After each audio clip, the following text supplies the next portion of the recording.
মানুষ প্রতিবাদ করবে না, এটা ঠিক না। মানুষ আর ক্ষোভ প্রকাশ, হ্যাঁ বিচারের জন্য মানুষ কেন দাবিটা তুলছে, কেন মানুষ বারবার মিছিল করছে, কেন মানুষ বলছে এই স্বরাষ্ট্রমন্ত্রী ব্যর্থ। আচ্ছা, এগুলা নিশ্চয়ই কারণ আছে। মানুষ তো তার বিবেক আছে, প্রতিটা মানুষ, কেউ লেখাপড়া কম করেছে, কেউ বেশি করেছে, বাট প্রতিটা মানুষেরই কিন্তু আল্লাহ বিবেক বুদ্ধি দিয়েছে।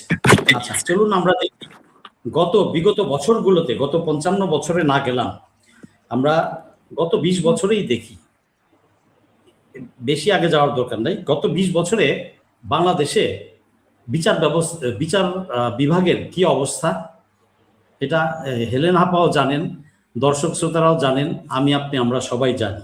বিচার বিভাগের উপর মানুষ আস্থা রাখতে পারছে না। তার আগে আমি ধন্যবাদ দিয়ে নেই আমার পুলিশ ভাইদেরকে। পুলিশ ভাইরা ভালো কাজ করেছেন যে 24 ঘন্টা বা 36 ঘন্টার মধ্যে তারা এই অপরাধীকে ধরতে পেরেছে, ধর্ষককে ধরতে পেরেছে। তো এই জন্য তাকে, পুলিশ বাহিনীকে আমি ধন্যবাদ জানাই, ভালো কাজ করেছে। আচ্ছা, এখন কথা হচ্ছে এই যে অপরাধের চর্চাটা আমরা জাহাঙ্গীরনগরে দেখেছি, জাহাঙ্গীরনগর বিশ্ববিদ্যালয়ে ধর্ষণের সেঞ্চুরি করেছে। হ্যাঁ, এই রাজনৈতিক পৃষ্ঠপোষকতা তো আছেই, এদের পৃষ্ঠপোষকতা ডাইরেক্টলি না, বাট অপরাধীদেরকে প্রতিটা দল যদি নিজ হস্তে আইনের হাতে তুলে দেয়, তাহলে কিন্তু এগুলা করার সুযোগ পায় না কোনো অপরাধী। প্রতিটা অপরাধী বা দুষ্ট চক্ররা কিন্তু একটা না একটা কোনো দলের একটা শেল্টারে থাকে বা আশ্রয় নেয় তাদের কাছে একটা ফেভার পাওয়ার জন্য। এটা আমরা দেখে আসছি। এটা যদি কেউ বলে যে আমরা দেখি না বা হয় না বা হচ্ছে না, হয় নাই অতীতে, তা কিন্তু না।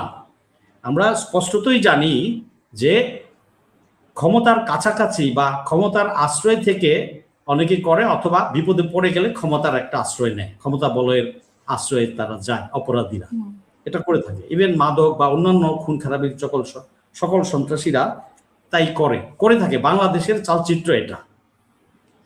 তা এখন জনাব তারেক রহমান সাহেব, আমাদের মাননীয় প্রধানমন্ত্রী, উনি যদি দেখতে গিয়ে থাকেন, আমি সাধুবাদ জানাই তাকে, ভালো কাজ করেছেন। আচ্ছা, এখন কথা হচ্ছে যে বিএনপি, আমি কোনো দলের না, এটা হেলনা আপা হয়তো জানেন না, হ্যাঁ, বাট আমি 16 বছর মাঠে ছিলাম সকল আন্দোলনে, এবং জুলাই আন্দোলনেও আমি মাঠে ছিলাম। আমি একজন আহত জুলাই যোদ্ধা, আমার মাথায় 13টা সেলাই আছে 19শে জুলাই 2024 সালে। যাও, ওগুলা বলতে গেলে এখন ইতিহাস লম্বা হয়ে যাবে। তো আমি দেখেছি, আচ্ছা, দুইটা দলই কিন্তু নির্যাতিত এবং মজলুম এখন যারা সংসদে আছে। তো মিলেমিশে কিন্তু দেশটা ভালোভাবে চালাতে পারে, চালাবে, এটাই আমরা আশা করি সাধারণ জনতা হিসেবে। আচ্ছা, এখন এই ধর্ষকের দায় কি বিএনপির? না, একটা দলের না। একটা দলের সকল কর্মী কিন্তু ধর্ষক না, সকল নেতাই কিন্তু ধর্ষণকে পৃষ্ঠপোষকতা করেন। এখানে মানুষের একটা রুচিবোধের, মানুষের চরিত্রের, আমি একটু মনে করে দিতে চাই যে সোহাগকে যখন ওই যে মাথায় আঘাত করে করে পিটানো হয়েছিল, আমরাও তখন আলোচনা করেছিলাম, তখন কিন্তু বিএনপি কে দোষ দেওয়া হয়েছিল যে বিএনপি তো আর বিএনপি কে শিখিয়ে দিয়েছিল যে ওরকম করে, বিএনপি কর্মী ছিল কিন্তু বিএনপি তো তাকে আইনের আওতায় আনতে না করেনি। তখনও আমরা দেখেছি যে কিভাবে বিএনপি কে কিভাবে তারেক রহমান বা খালেদা জিয়াকে অপমান করে কথা বলছিল। তো সেরকম মানুষ বলবেই, মানুষের বলাতে দোষ দিবেন না, তাহলে পলিটিক্স ছেড়ে দেন। মানুষ তার কথা বলবে, রাষ্ট্রের জনগণ কথা বলবে। এই কথা বিক্ষুব্ধ ব্যক্তি বা যারা মানসিকভাবে আঘাত পায় এই ধরনের ঘটনা থেকে, যাদের বিবেক আছে তারা আঘাত পায়, খারাপ লাগে। আমি তো 2টা কন্যার বাবা। তো এই যে আমার যে 2 বোন আপনারা আছেন, আপনারা নারী।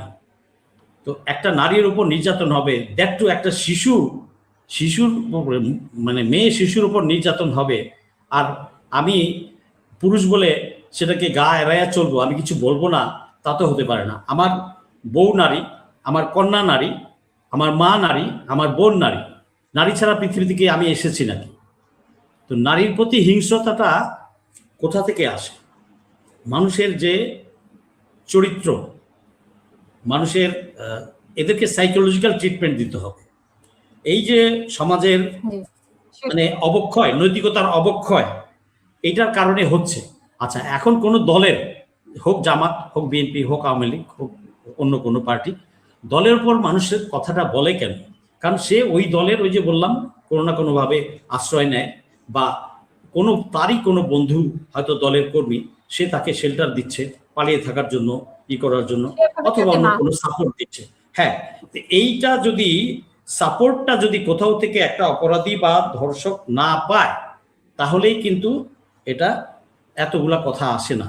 আচ্ছা, দলগুলা যদি আমাদের আরেকটু পরিষ্কার মনের হয় তাহলে ভালো হয়, আমরা উপকৃত হই, আমরা খুশি হই, দলের জন্য ভালো হয়, দলেরও সুনাম হবে।